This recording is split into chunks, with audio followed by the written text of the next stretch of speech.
In late September, Axios reported that spring football leagues, the USFL and XFL, were in merger talks. Sure enough, on September 28, 2023, the two leagues announced their intent to merge. Since this story leaked while much of the talks were still ongoing, there are a ton of moving parts, and the information coming out is changing every week.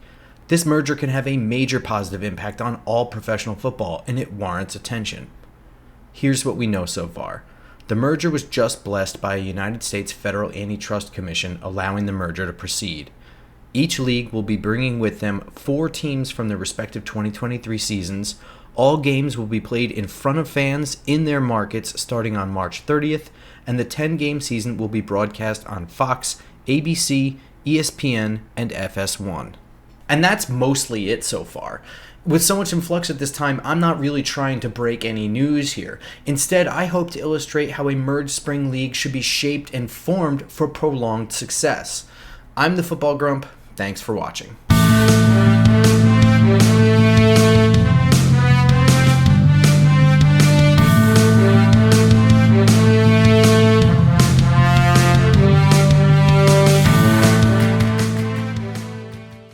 First, let's recap a really brief history of some major competing football leagues and merger attempts. Don't forget to use the chapters below if you want to skip over this or ahead to something else.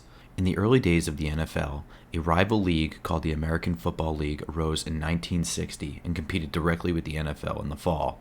After unsuccessful attempts in 1926, 1936, and 1940, this would be the 4th attempt to rival the NFL, which at this time had just become 13 teams deep, with the addition of the Dallas Cowboys. The 8-team AFL was comprised of the Jets, then known as the Titans of New York, Patriots, Bills, Oilers, Chargers, Broncos, Raiders, and Chiefs, originally known as the Texans.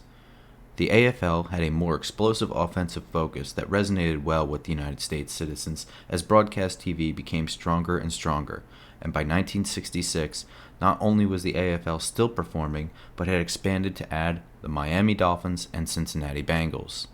This success led to soft merger talks with the NFL, which included a common college draft to eliminate contract competition between leagues for players and a championship game between the league's best.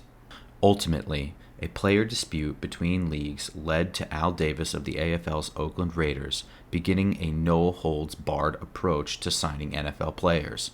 This added pressure between the AFL and NFL over players, combined with Joe Namath's Jets winning Super Bowl III over the NFL's Johnny Unitas and the Baltimore Colts, would lead to a complete merger of the AFL and NFL in 1970.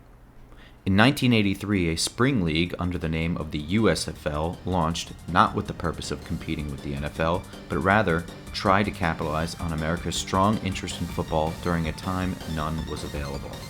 It struggled early on because it kept the same franchise model that the NFL and AFL had used.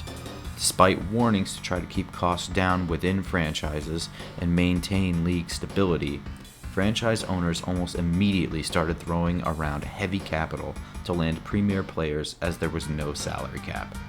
This did stress the league and caused franchises to change locations often.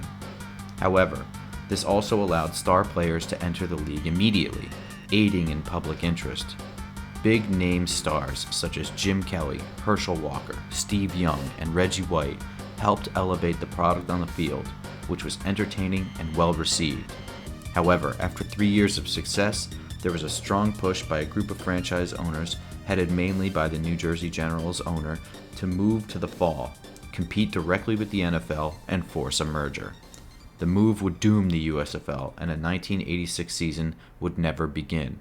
There's a whole ESPN 30 for 30 about it. It's interesting and well produced. It's called Small Potatoes.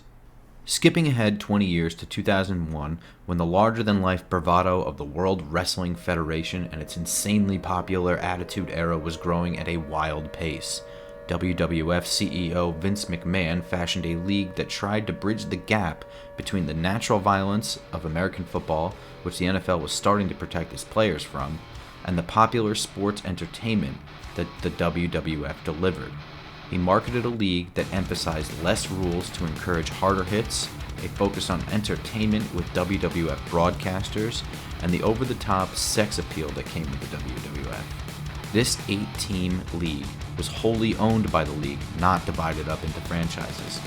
While there was a massive amount of interest built up from a strong marketing push for the kickoff game, ratings plummeted soon thereafter, and following the opening weekend, the overall reception of the XFL in 2001 was that it was poorly run, had a lacking talent pool, and the connection to professional wrestling was viewed as a joke.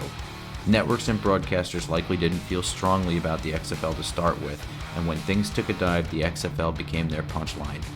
NBC would choose to enter a bid for the 2002 Winter Olympics, and when they were granted that coverage, they canceled their contract with the XFL to broadcast a second season, and the league would fold after its inaugural championship game.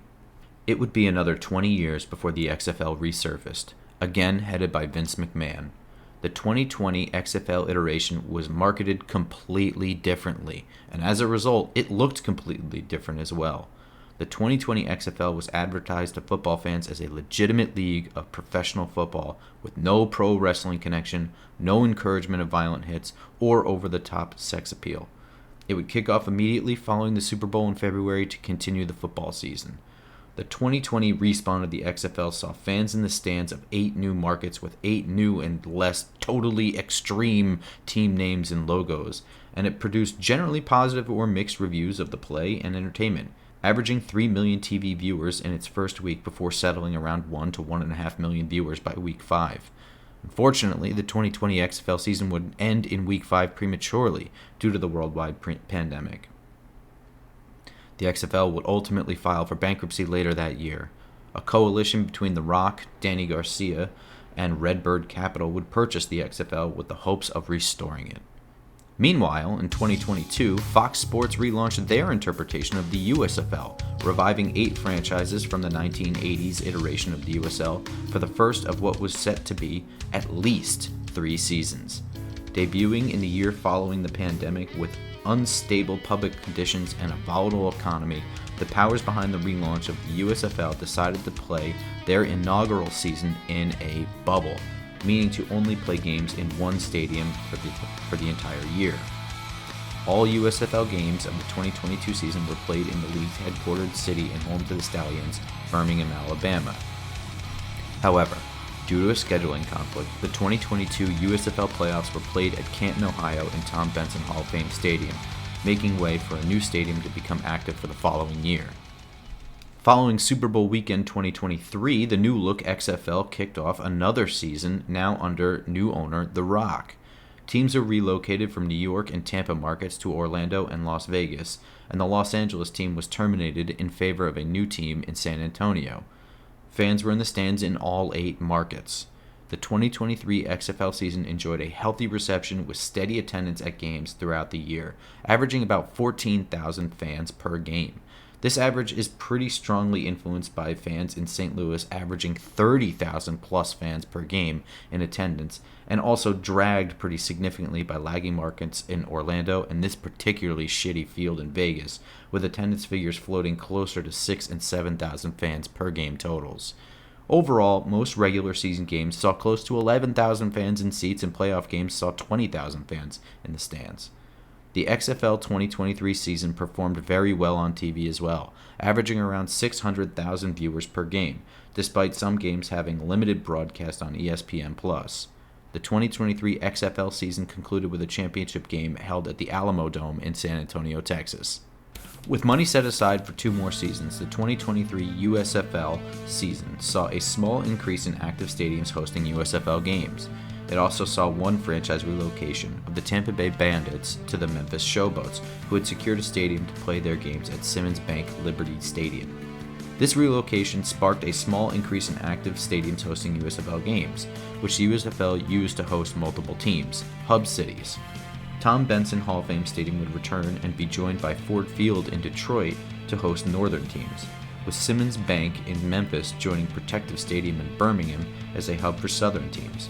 Attendance increased slightly as a result for the 2023 season, and a second consecutive successful spring season concluded on July 4th weekend of 2023, the first time since 1984.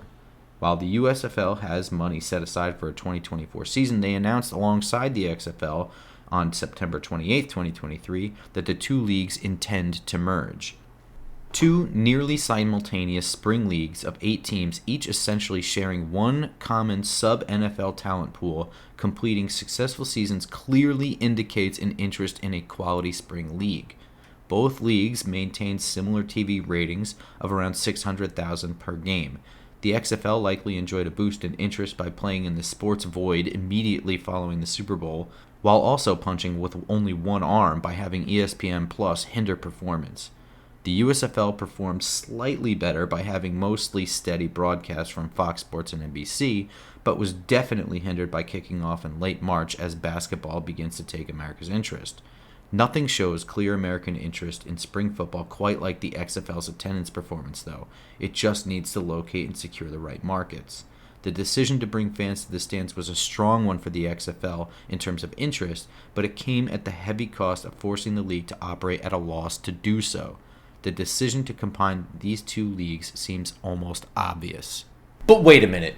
Maybe you're sitting there thinking, I don't give a rat's ass, Grump. Spring football is bad football. The XFL was silly, and no matter what you say, I'm never going to watch it. So who the hell cares, man? Well, let me tell you why. Because spring football makes fall football even better for a ton of reasons. Let me ask you something. Do you think the 2-point conversion makes games much more exciting? Well, thank you, 1983 USFL. Do you like the fact that the NFL uses broadcast instant replay to correct calls? Thanks, 1983 USFL. The overhead wire camera angle and on-field cameras and microphones for players? Thanks, 2001 XFL. Look, I love football and I love the NFL. I would watch an NFL game over attending family functions, even if it's just at home on my couch in my underwear. But the NFL is not perfect, and sometimes, man, it's downright infuriating. Over the course of its existence, the NFL has innovated sluggishly and glacially, and that's at least partially because it had no competition. Without competition to drive innovation, the NFL only had to evolve naturally as new situations arose or as the public demanded. But Grump, you don't want spring football to compete with the NFL. Yes, the product itself is not going to compete with the NFL, and it shouldn't. But how the football product is presented is still a competition. For instance, the USFL was utilizing drone cameras in 2023. Yeah, why the hell not? The technology exists, so why wouldn't you do something like this? Look, maybe drones aren't the next big thing in football broadcasting, but the answer really is that the NFL continues to adapt as situations arise, and something like this will always be viewed as a superfluous and unnecessary expense that is also a potential operational disaster. But with the drones already in use in the spring, the NFL can see whether or not this function is worth having and or improving upon.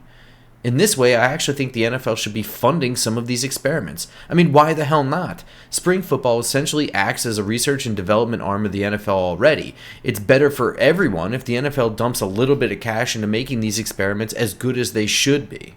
Like, how the hell is it not standard procedure in 2023 to have cameras on wires placed directly over and down goal lines and sidelines for objective analysis? The NFL and NCAA make billions and billions of dollars. This kind of thing is peanuts. The USFL finally instituted the use of a tracking device in the ball for more accurate ball placement. What NFL fan doesn't want this? Who seriously is okay with officials marking the ball as best they can with their eyes, sometimes completely arbitrarily? And even if you think all of this is small potatoes to your NFL life, just wait until a stupid bullshit call against your team turns the tide of a playoff game, and it all could have been prevented by this stuff. So even if you refuse to ever watch spring football or are just a casual football fan, I hope you can at least see that there's benefit to a successful spring league. But for the people that want to see better on-field football, I have good news for you. A successful spring football league will help make the NFL on-field product better. This is the most obvious way spring football helps the NFL. Just ask the Dallas Cowboys, who have happily signed two standout impact players in wide receiver Kevontae Turpin and kicker Brandon Aubrey from spring football. I think a lot of people understand spring football's role in player development. College football has evolved into its own juggernaut, and a lot of programs have to emphasize winning to the point of it being more important than player development. As a result, players entering the NFL have changed over time. Couple that with the incredibly tight CBA restrictions on how players can practice and the shortening of training camp and preseason, the NFL has started to suffer from severely lackluster depth when impactful players are out for long periods of time. The 2023 NFL season became the poster child for crumbling NFL depth when at one point a whopping 1/3 of the NFL was fielding backup quarterbacks. Throughout the year, multiple teams had to dip into their third-string quarterback or sign players who weren't even on a roster to play by the following Sunday. This serious lack of depth has led to multiple public figures calling the NFL mediocre, which is a wild adjective to use to describe the best football league in the world. Now, if that doesn't scream, "we have a problem" to you, I'm not sure what will. Spring football offers playing time in an NFL-like live bullet setting to continue development. But what I think most people don't realize is that spring football's ability to develop talent isn't limited to just players. Coaches, officials, scouts, medical staff, broadcast teams, these are all human beings with some kind of career aspiration in this field. They can all sharpen their skills in the spring, and as talent improves in spring football, these skill sets can funnel upward in all of these areas of the NFL. The NFL organization, including all teams, players, staff, and fans, will benefit from a functioning, stable, and successful spring football league. But it's important that for spring football to be a talent pipeline to the NFL, it needs to be something more than just a developmental league. Knowing this, it's important that these two leagues merge together with a vision not just of sustainability for the present, but to help build an architecture for a league of entertaining football for years moving forward. To be put simply, without injected capital from the behemoth NFL, spring football needs to be proportionately more popular than America's other three sports minor leagues. And it should be, based on the sport's popularity and the limited product that currently exists. This begs very important questions. What is the best course of action for spring football to survive in the immediate and more distant future? There are a staggering number of things to plan for, budget for, and take into consideration when merging leagues. But really, when I look at it, it doesn't seem like too much more or less than starting a league entirely from scratch. Strip away the history lesson from before, and you come away with a grand total of like 4 seasons of completed spring football in something like 40 years. Though the roots of these seasons are referencing deeply recessed neurons in our heads, they're basically brand new organizations with no reason to feel stuck in any sort of decisions. Today, I'm putting every aspect of the entire product of spring football on the table for review and possible upgrade or complete discontinuance. Now, right away, the first hurdle in merging leagues is figuring out what to call it.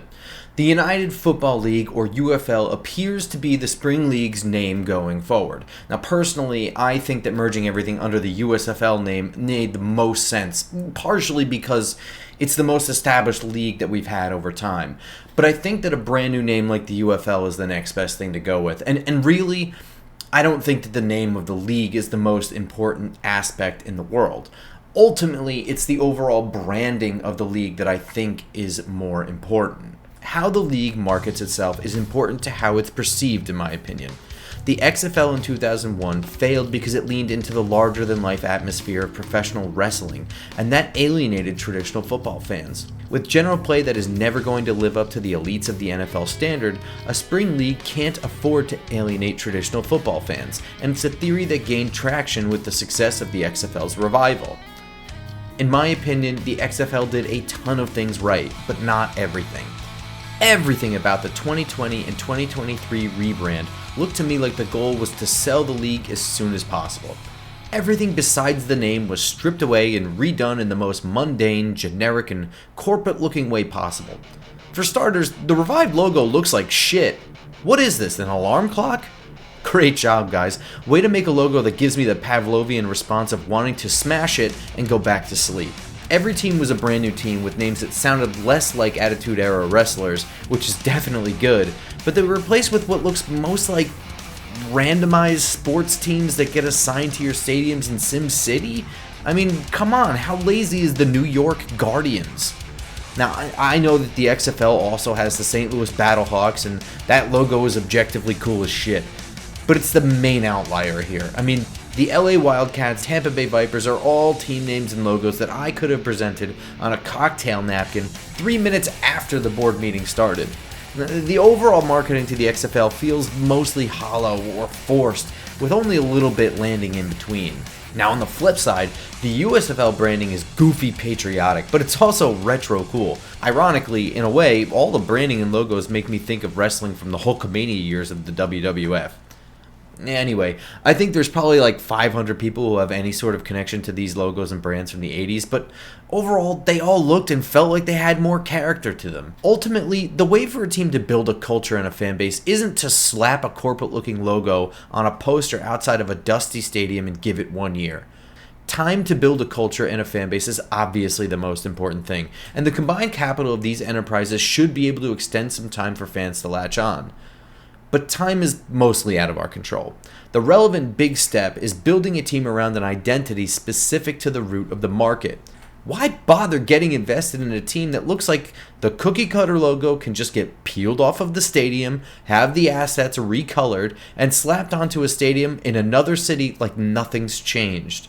Now, sure, teams like the Utah Jazz exist out there, but I have to think that the cost involved in doing a total franchise rebrand is at least a moment's deterrent in moving teams. And even if it's not, I'll bet most other people think that it is. And even if they don't, I still feel like people are more likely to connect to a team that has some regionally specific connection.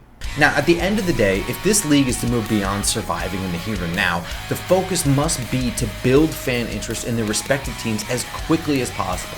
So, it's probably a good idea to do whatever brand testing and make switches now before it's too late. But as the league looks to expand in the years to come, I think seriously careful thought should be placed into where teams are located and building a logo and team name around that identity. There are loads of other ways to build team identities as well, and I think the combined forces should consider at some point setting aside money for each team to improve team culture. Things like riflemen, cannon firings, active electrical spectacles, chants, whiteout games, cheese heads.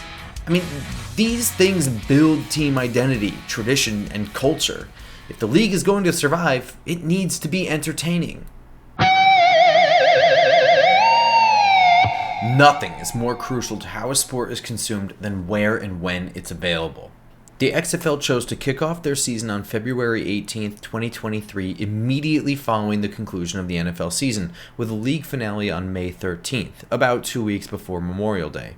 The XFL partnered with Disney, so games were aired on ESPN, ABC, and FX. Now, the USFL kicked off their season on April 15th, 2023, with the championship game concluding on July 4th weekend. Since the USFL is backed by Fox Sports and had a broadcast deal with NBC Networks, games were broadcast on Fox, FS1, as well as NBC and USA. What we've heard so far about the UFL is that the league will kick off on March 30th, 2024, and be broadcast on Fox, FS1, ESPN, and ABC. Both the XFL and USFL choices on broadcasting and kickoff timing had pros and cons. The XFL very likely got a boost in fan interest by starting right after the Super Bowl due to holdover interest from the recently concluded NFL season. I think that there's a benefit to starting in February, but a downside to starting in the winter is that it will always be tougher to fill the stands in the northern markets in February than it will be in April. The 2023 XFL season survived the challenge of TV competition with March Madness as well, but it suffered the consequences of partnering with Disney and putting broadcasting decisions in the hands of the ESPN brain trust. Some games were only broadcast on the premium channel ESPN+, and XFL games that broadcast on over-the-air networks like ESPN, ABC, and FX performed disproportionately better than the games that aired on ESPN+. Aside from the ESPN Plus issue, ESPN in general is just not as good at sports broadcasting as they are in sports news.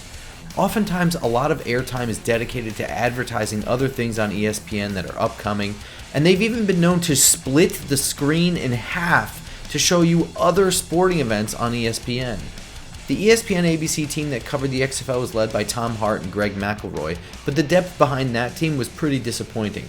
Now, I could say loads about how much of a disappointment ESPN sports broadcasts are generally, but I think I'll be happy with the games just not being hidden behind ESPN+. The USFL's decision to kick off later in April was partially required by the XFL's existence, but was always the plan. Nevertheless, it resulted in flatter fan interest, likely due to fatigue from the XFL as well as a transition in fan interest to baseball and playoff basketball following March Madness. One other issue was that late in the season, many games were heavily affected by turbulent late spring weather in the South. However, coverage of the USFL was significantly better broadcast on networks like NBC and Fox than XFL's broadcast on ESPN and ABC. There were occasional USFL games broadcast on USA, which performed disproportionately worse. So, in the end, both leagues had one of their 4 games per weekend broadcast on a channel that delivered poorer results. Fox delivered strong broadcast teams consisting of Kurt Menefee and Joel Klatt, Kevin Kugler with Mark Sanchez. NBC delivered safe decisions on some decent broadcast teams, consisting of the familiar-sounding Jack Collinsworth and Paul Burmeister, as well as a parade of former NFL players and coaches as analysts. Now, it seems that the UFL has a powerhouse combination, merging some of the strongest football coverage at the pro and collegiate levels, and all of those networks are over-the-air free TV. I hope that ABC brings forward some proven and familiar voices like Beth Mowins. The more spring football is treated like legitimate football, the more watchable it will be. Now, I'm not saying that adding a Beth Mowins fixes the problems with spring football. I'm saying don't just slap Jason Garrett's goofy ass on the screen and give him a microphone because he's a name that people know. He's terrible and he drags down the broadcast. No one is going to watch spring football because the booth analyst was a Cowboys coach who never won a damn thing. Now, all in all, I think both leagues made some mistakes with broadcasts and kickoff timing, but mostly made strong decisions, and it seems that most of the solution has already been put together. I think there are upsides and downsides to both February and April starting dates, and I'm not really sure which one I like more.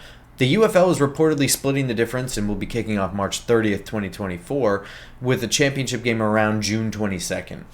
I think that the start date feels okay, pretty good. Can't really complain with that, but it was kind of cool that the XFL ended around Memorial Day weekend and the USFL ended around July 4th. A championship game that lands around holidays in which people are vacationing or sitting around felt kind of right. I mean, what says America's game more than fireworks and football on July 4th? I'm interested to see how the March 30th, 2024 kickoff works out, but I still feel like it's something they can continue to adjust to their liking in the upcoming years anyway. Now, one thing that we've heard so far, and I'm treating everything as subject to change, is that out of the 16 active teams between the XFL and the USFL in 2023, only 8 teams will compete in the 2024 UFL season, and the league will be divided into conferences by their former affiliations. The XFL is bringing the San Antonio Brahmas, the St. Louis Battlehawks, the DC Defenders, and the 2023 champion Arlington Renegades, while the USFL will provide the Michigan Panthers, Memphis Showboats, Houston Gamblers, and the 2022 and 2023 repeat USFL champions, the Birmingham Stallions. Now that we know which teams are competing, there's a lot to consider when combining and aligning the teams. Now, first and foremost, I am fully against forming conferences distinguished by their former affiliations, like the NFL and AFL merger, because this merger is totally different. There's very little to no brand loyalty or league rivalries here. The USFL has only completed 2 recent seasons, and very few people have any strong memories of the 1980s USFL. The XFL teams joining the UFL have only existed for 1 season. There's no real rivalry here to build on. The AFL and NFL were actively competing for viewers and players for a decade before they finally merged, so there was a legitimate rivalry to build on at the time. The AFL was able to sign big-name players away from the biggest league in football, the biggest sports league in America. While the XFL and USFL technically did compete for some of the same players, it was only for the 2023 season, and none of them are big-name players, and this merger is more out of necessity for survival. So this idea just doesn't translate to me. It's not the same at all. Instead, the UFL should continue to separate its divisions on a north-south dividing line as they already do, focusing mostly on easier travel and geographical rivalries. Besides, that's better anyway. The best rivalries in sports form over decades of competition and history, bitter fights and storylines. We don't get that luxury. Now, the second best rivalries occur, in my opinion, when it's easy to go to the rival stadium and rival fans have to coexist in shared space. Just look at how bitter some of the rivalries are in Northeast for hockey. Now flip it around. I'm a Giants fan. I just recently went through an entire week of news articles asking the question whether or not there's even a Jets and Giants rivalry. These two teams share a city, stadium, sports pages, and often split households in the local area, and yet there's no rivalry. Based on the split in conferences, these two teams just don't play enough for it to matter, and the ramifications for losing aren't nearly as drastic either. Once every 4 years, the two teams play, and the outcome of the game has the smallest possible impact that the NFL offers for either team's playoff hopes, an out-of-conference win or loss. No, bunch these teams up and let the fans get rowdy in the stands. That's how you build culture. Just look at this map. Here's all the teams. Now, here's how they would look if separated by former league. How are you going to keep Houston out of the same division as Arlington and San Antonio, but lump them in with Michigan? But San Antonio and Arlington are with DC. This is stupid. First of all, consider travel. The USFL's hub model was designed for initial liftoff and survivability with the intention that TV interest would build enough for fans to attend games as the league grew in popularity and stadiums could be added to their hub network. That probably worked long enough to make this all possible. And that's cool. But it sucks. Everything I'm blabbering on about with building team culture and stuff, the XFL began to grow that in one season nearly organically simply by playing in front of fans. It's clear that this is the formula for building interest, even though it comes at a cost. All 8 teams already have a venue secured for the 2024 season, but in an 8-team league, individual team success and failure has an enormous impact on the league. So the UFL needs to expand slowly and cautiously, and that would include any relocations as well. Selecting markets is vital to team success. The XFL undoubtedly did a better job than the USFL in securing proper markets for teams. When considering where to play, the fact that a field exists is merely a logistical shortcoming. While lacking functioning stadium might cross some locations off of a map, it leaves plenty still on there, including some of the worst places to choose, notably saturated markets. It's not a shock to me that the St. Louis Battlehawks team averaged more fans per game than fit in most NBA or NHL arenas in 2023. St. Louis is a larger city situated in a hotbed of NFL interest and housed the Rams from 1994 to 2016, including when they were the greatest show on turf. This reason is probably why the XFL yanked the Guardians team from New York and put them in Central Florida, moved the Renegades from Dallas to Arlington, and axed the LA team in favor of one in San Antonio. All of these teams moved from cities with an NFL presence to cities without them. The USFL mostly chose to stay connected to the franchises revived from the established 80s league, but to its credit, it chose to remove the Bandits from the NFL market Tampa Bay and revive the Showboats in the hungry Memphis marketplace. I think a good starting point for thinking about where the UFL should place new teams or relocate old teams currently in NFL markets is to look at a map of Power 5 schools. For the sake of argument, I'm lumping the Mountain West in with the Pac-2 or whatever you want to call it. There is untapped, genuine football interest in places that don't have NFL teams, like Oklahoma, Iowa, Salt Lake City, Oregon, Louisville, Kentucky, Boise, Idaho, Omaha, Nebraska, Central Ohio, like Columbus, Eastern Carolina, like Raleigh-Durham, or South Carolina, Mississippi, Richmond, Virginia. Major cities like Philadelphia aren't just bad choices because they have a strong NFL establishment, it's because they have strong baseball presence as well. I don't think the UFL should relocate teams unless they need to, but these are definitely the kinds of markets that I would avoid when choosing a new spot to grow a team. And I would expand westward. I would just do it as incrementally as possible to keep travel costs down. I've often heard the complaint that spring football is bad football and no one wants to watch it. Except there's games like this one, Nebraska and Rutgers.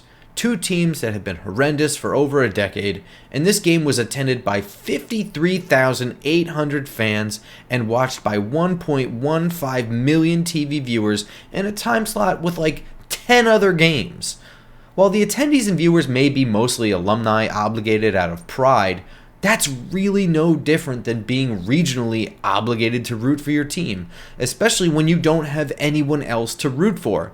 It just kind of takes time to get there. And that's the importance of nailing the correct markets.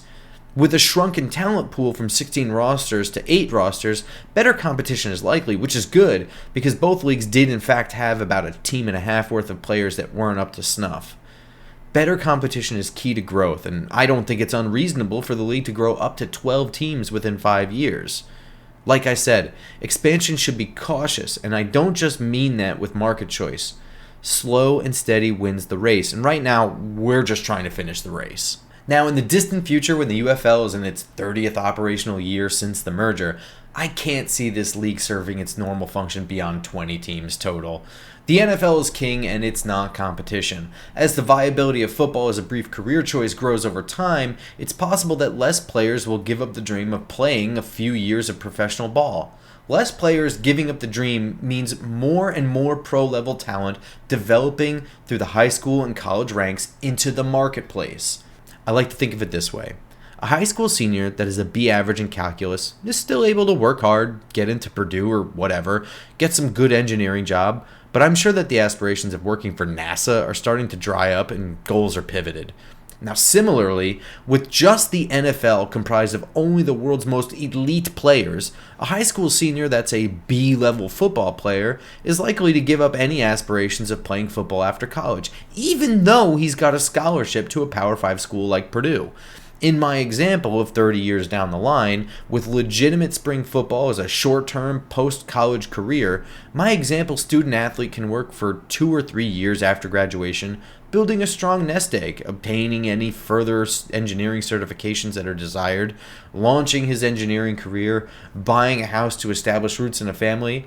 This kind of thing is otherwise referred to as the American fucking dream, and this is all assuming he never catches the eye of an NFL team at all. In this way, the mere existence of a stable and legitimate spring football league will increase the overall talent pool of football players. This natural evolution of the game will lead to expansion even as spring football funnels its best talent upward to the NFL. It has to evolve to a viable job first for that to be a possibility, but I would argue that it needs to evolve into a viable job just to survive. Both leagues were wholly owned entities, with all paychecks coming from the league office. Or so I understand it. It's no secret that the success of any business relies on its employees working hard and producing a good product. And it's also no secret that the best employees are attracted to the highest offers. It's what Al Davis and the AFL learned was the best way to hurt the NFL. Now, spring football is not competing with the NFL for players, however, and they shouldn't either. But at the same time, the league can't survive if it's constantly going to farm its best players out of the league. Success stories will generate more interest, but margins will be razor thin unless the product is consistently churning out results. A lot of those issues could come down to salary structure. First and foremost, while spring football will mostly serve as an entertaining way to develop NFL talent, spring football should absolutely not tie teams to NFL franchises like a farm system. Screw baseball, basketball, and hockey. They're not football. The average career length is 3 to 5 years, and while there is no such thing as an injury-free season for a football player, even an injury-free season is time spent that's closer to being past your prime. Receivers over 30 years old have a short lifespan. Don't force pro-level talent to lose their prime years buried on a spring football roster just because their controlling professional team doesn't need a wide receiver right now. While keeping that talent in spring football is arguably better for the overall product, this system is not encouraging for borderline talent to choose spring football over an NFL practice squad offer, where no one gets to see them play at all. This brings me to the actual salaries of football players.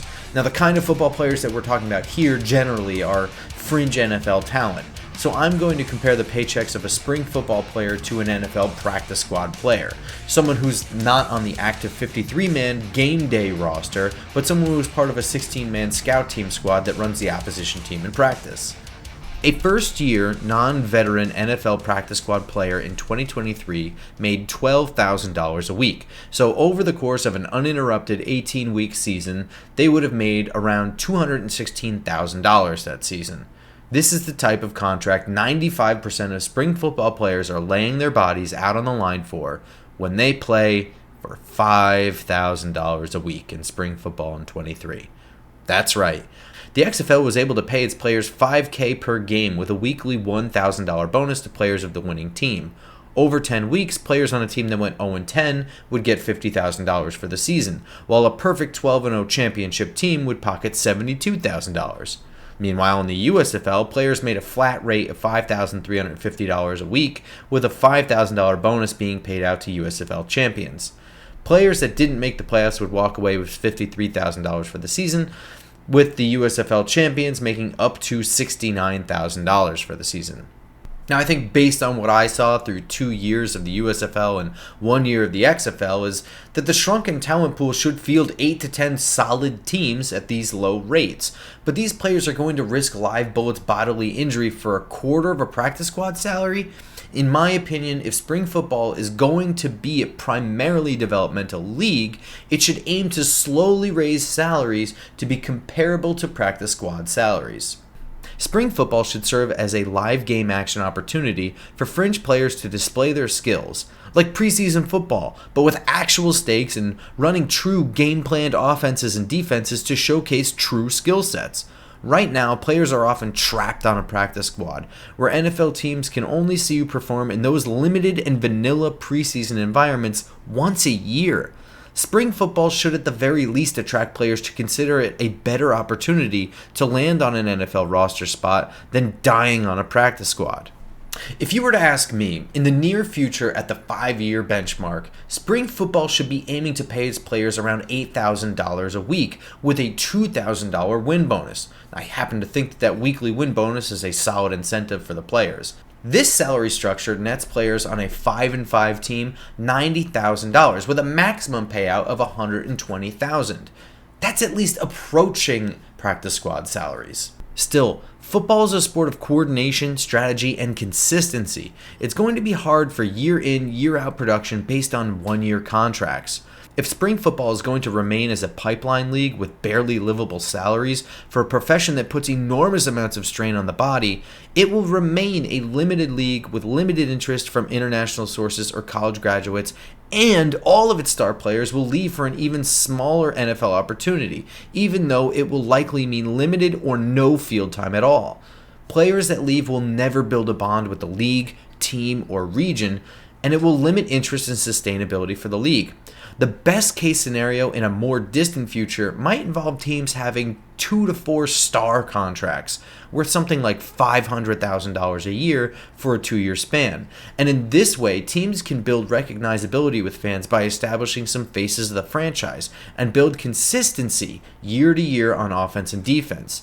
The contract would also likely be a popular lure for players at the end of their NFL careers, or for players to choose directly over NFL practice squad development to launch their NFL career.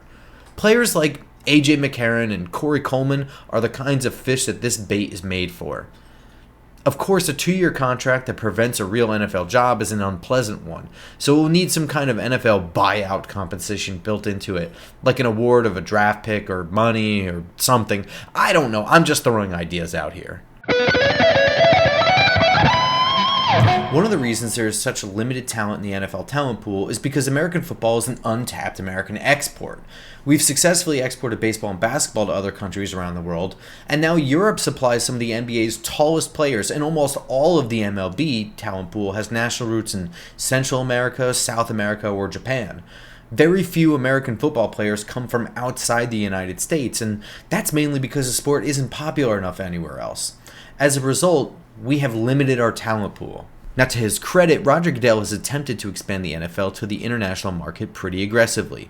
When you think about it, it's a pretty tough sell to get a team to sacrifice home games for several years in a row to have them played in England. We've seen the international series expand to multiple games in England at multiple stadiums, into Germany, and even Mexico City. Additionally, the NFL has a roster exception for international players. Players that use the International Pathway program can be in an inactive roster addition that does not count against the roster or salary cap. This roster exception is the incentive for NFL teams to develop this talent, and we've seen how this has been a success in some cases. Here's the problem. Expanding a uniquely American sport to the international market is a job too difficult for just the NFL. Through decades of this, we've seen only marginal gains in the international players coming to the United States for football. If you ask me, the reason for this is two very simple observations. First, without strong, organized leagues in his native country, a prospective international player is so far behind the eight ball mechanically and possibly even physically that it becomes an insurmountable achievement to catch up to the NFL standard of play before aging out of prime athleticism. And secondly, the NFL is simply an elite league. With only 32 teams with 53-man rosters means these players need to come to this country and prove that they belong among the best football players on the planet currently, despite not getting any live reps at the college level. Now additionally, coaches and general managers then have to take the risk of keeping this inexperienced player on their 53-man roster over a player who has been playing football since he was old enough to walk. It's no surprise to me that we don't see more international pathway program success stories, or even more players using the system. However, if there was to be a legitimate, stable football league developing talent or otherwise just playing games, I think we could see a bigger influx of international players coming to the United States to play football. This is closer to the talent level that they could compete against and develop with. This focus on development and live bullets game film are all useful tools for international players. Now, it's important to note that the UFL needs to qualify on some federal requirement or something to import talent via a work visa. Regardless, I think the NFL could even decide to consider international players playing in the UFL currently as pathway program applicants to further incentivize NFL teams to sign these players. The likely result from an influx of international players coming to play for the UFL is an increase in both fan and athlete interest in American football internationally, which is a goal the NFL has been trying to accomplish for decades now and have only seen marginal gains at a relatively glacial pace. One of the major issues plaguing the NFL has been suspect, poor, slow, or confusing officiating. Football is a complicated game with very sophisticated rules, to the point that a non-fan is likely to struggle to understand the limits and goals of the game by simply watching without explanations.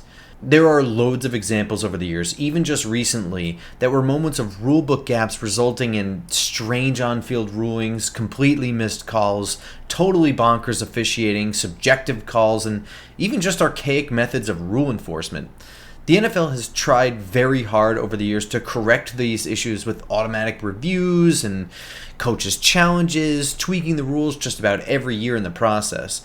Most of these just result in frustrating delays or rulings that are consistent with perceived bad on-field calls simply because of the lack of good camera angles, or bad calls that aren't reviewable. I'm not going to sit here and tell you that spring football has solved all of these problems, but here's what I'm going to say. Spring football has eliminated most of the fan issues with officiating, despite having far less experienced crews. Both the XFL and the USFL made use of the now common on-broadcast official as the director of the on-field officiating crew. So now, instead of Mike Pereira or Dean Blandino showing up on your screen to rub salt in your wound by telling you during the broadcast that he thinks the officials got it wrong and he doesn't understand how they arrived at the call in the field, we get to watch and listen as he looks at the replays, corrects the call on the field, and then he turns to the broadcast and explains everything he looked at and saw to arrive at the conclusion that he did, all in real time and minimizing delay to get the calls in. This system solves so many of the delay issues at the referee level, gets the call on the field correct more often, and completely eliminates any confusion or suspicions of corruption for the viewing fan. The worst part about this is that it's a solution that's so totally obvious, but for one reason or another was just never adopted at the NFL level. I've long held the theory that the NFL system of first making a call in the field, then reviewing or having a coach challenge the call after the fact, automatically sets up a system in which officials feel insulted to be corrected rather than the technology of instant replay being used as a tool to use by the officials to get the call as close to accurate as possible. By positioning the booth official as an equal partner of the officiating crew, this interaction is now no different than when on-field officials confer over what was seen and flags are picked up.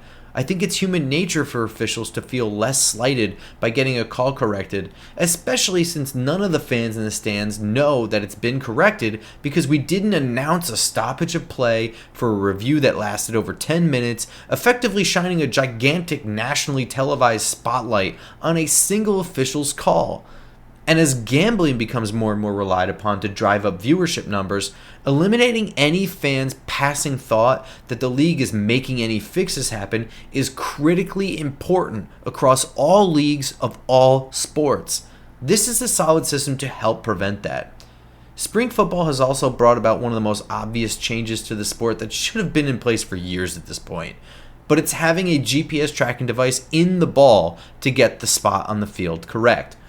All of the clips of stupid, arbitrary, and downright awful spots by having an official who was running behind the play try and spot the ball with his eyes would be hilarious if it weren't so goddamn frustrating.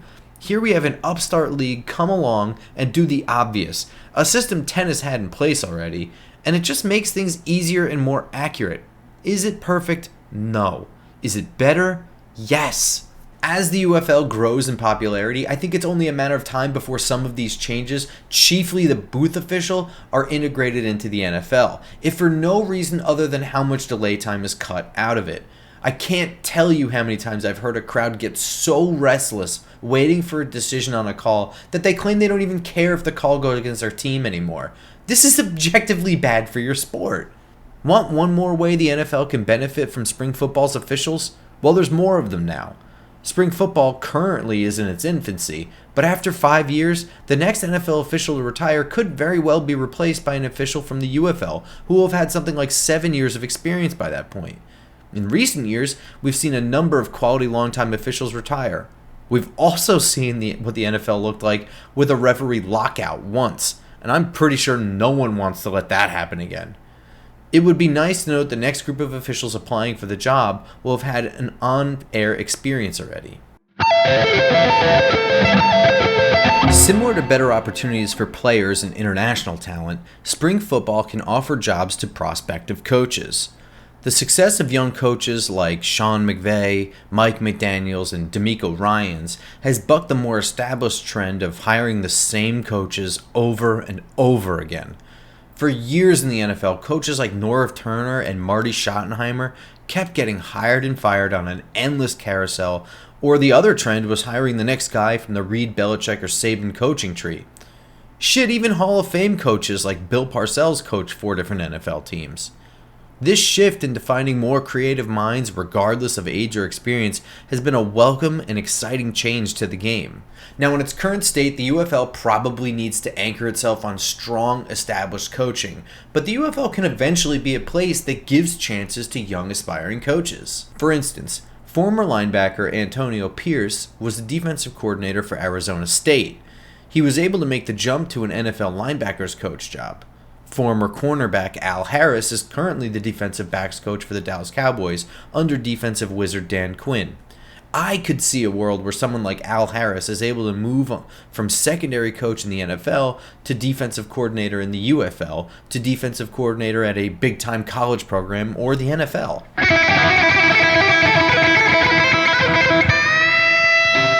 So what would I do if I were in charge of the UFL in the future of spring football?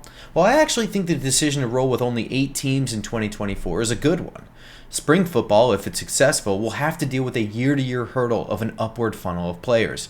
Consolidating rosters down to 8 teams of 50 allows for the strongest 400 players out of 800 to rise to the top. This should allow for ample replacement depth after the NFL signs players.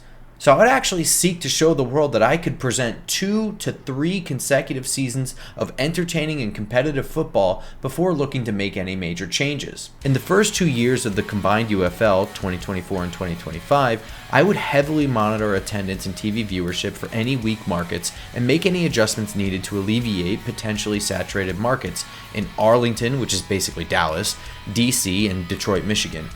Though it doesn't look like any of these markets will have issues filling stadiums, some fairly local moves to Austin, Columbus or Grand Rapids, and Richmond or Annapolis are possible destinations for these teams if needed. Obviously, I would also be monitoring interest in potential future markets. More importantly, I would work to establish a pipeline to teams from local colleges. Creating a connection for schools in non-Power 5 conferences or Division I AA schools can assist in bringing as much talent and depth to the league as possible.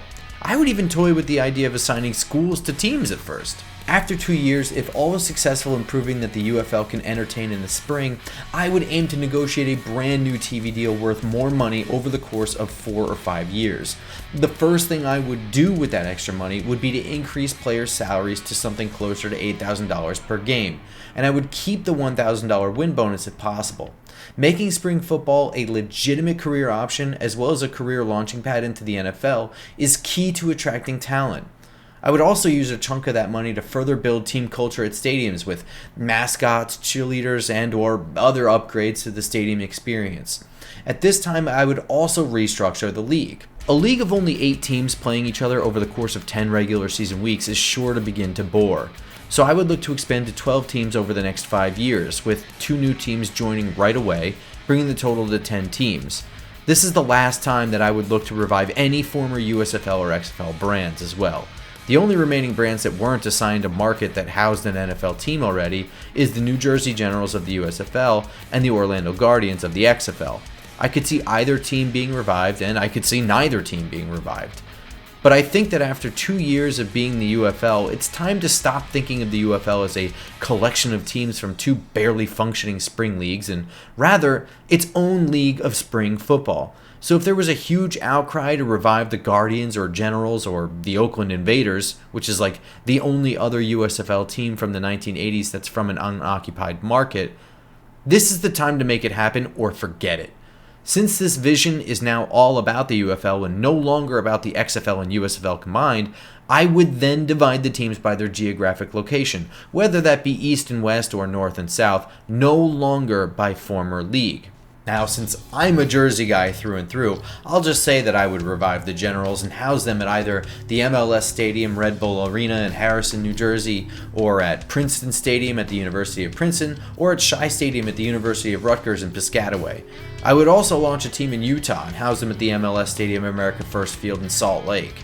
Then over the next 5 years, I would heavily monitor the next 2 sites for expansion in areas like Des Moines, Iowa, and Oklahoma City, Oklahoma, only looking to make expansions when the markets are ripe, the financials are solid, and there's enough talent coming from the college NFL. From there, most of what I would do would be a gradual and deliberate expansion over time towards a 16-team league, adding teams in Boise, Idaho, Omaha, Nebraska, Portland, Oregon, and Conway, South Carolina. I don't think a 20-team league is likely any time in my lifetime, but 16 teams seems to be a sweet spot number for balancing rosters for entertaining football. With college football entering into bowl and playoff season and the NFL heading towards playoffs, it all just makes me feel like draft season is right around the corner, and at the end of the day, that's how I've always enjoyed watching spring football, like it's part of draft season. I'm excited to hear that the XFL and the USFL have been able to successfully merge into one product because I want to continue to see this talent pipeline better the sport that I love to watch. I hope that these 2 entities are able to form a unified league of spring football that's exciting to watch and attend, fruitful for players, and beneficial for the NFL. While I'm a little skeptical on some of the details that I've heard, I'm happy to hear that most of the other details seem pretty logical to me. I'm excited to see the UFL in action this year, and I really hope that they have a careful and calculated vision for a bigger and stronger future of spring football. Thanks for watching, listening, hanging out. I'd love to hear what everyone else thinks, and I love to talk football, so leave a comment below. I'll have a weekly 2024 draft videos coming out on here starting wildcard weekend, so if you love NFL draft talk, be sure to stop by again in the future or subscribe to be alerted when those come out. I also have a New York Giants podcast called Just Giants available here on YouTube as well. Come check it out if you're a Giants fan, NFC East rival, or just a fan of sports talk. Thanks again, and see you on Sunday.